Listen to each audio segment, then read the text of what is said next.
Instant যদি তোমরা স্কিনটা এরকম গ্লোই আর হচ্ছে একটু সফট করতে চাও তাহলে কি প্যাক ইউজ করবা সেটাই তোমাদের সাথে আজকে শেয়ার করব। তো হ্যালো গাইজ, আসসালামু আলাইকুম, কেমন আছো তোমরা সবাই? তো আমি তো আলহামদুলিল্লাহ ভালো আছি। তো প্রথমে আমি একটু ওয়াশরুমে ঢুকলাম একটু ফ্রেশ হবো, কারণ মাত্রই আমি রান্না বান্না শেষ করলাম, করে তারপর ওয়াশরুমে আসছি ফ্রেশ হওয়ার জন্য। তো আমার স্কিনটা দেখতেই পাচ্ছ। তো এই হচ্ছে সেই প্যাক, এটা হচ্ছে আড়ং আর্থের অরেঞ্জ পিলের এই প্যাকটা।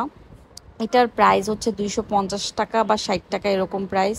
এটা ইউজ করা খুবই ইজি, এটা রেডি টু অ্যাপ্লাই, মানে তোমার এটা জাস্ট সব রেডি থাকে, মুখটা একটু পানি দিয়ে ভিজায় নিবা, তারপর হচ্ছে প্যাকের ঢাকনাটা খুলে তারপর হচ্ছে মুখে অ্যাপ্লাই করবা। যেহেতু এটা একটু অরেঞ্জ পিল টাইপ, তো এটা কিন্তু তোমার একটু স্ক্রাবিং এরও কাজ করে মুখের মধ্যে, তো এই জন্য কিন্তু আমি এটাকে একটু ঘষে ঘষে অ্যাপ্লাই করতেছি।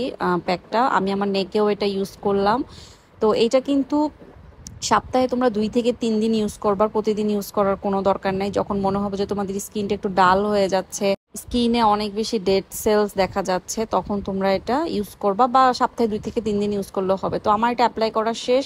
এই যে দেখো, এটা শুকাতে কিন্তু বেশিক্ষণ লাগে না, জাস্ট অ্যাপ্লাই করবা, ফ্যানের নিচে একটু 10-15 মিনিট বসবা, এটা শুকায় যাবে। তো আমার এই ফেস দেখতেই পাচ্ছ এটা শুকায় গেছে, তো এটা আমি এখন ওয়াশ করব।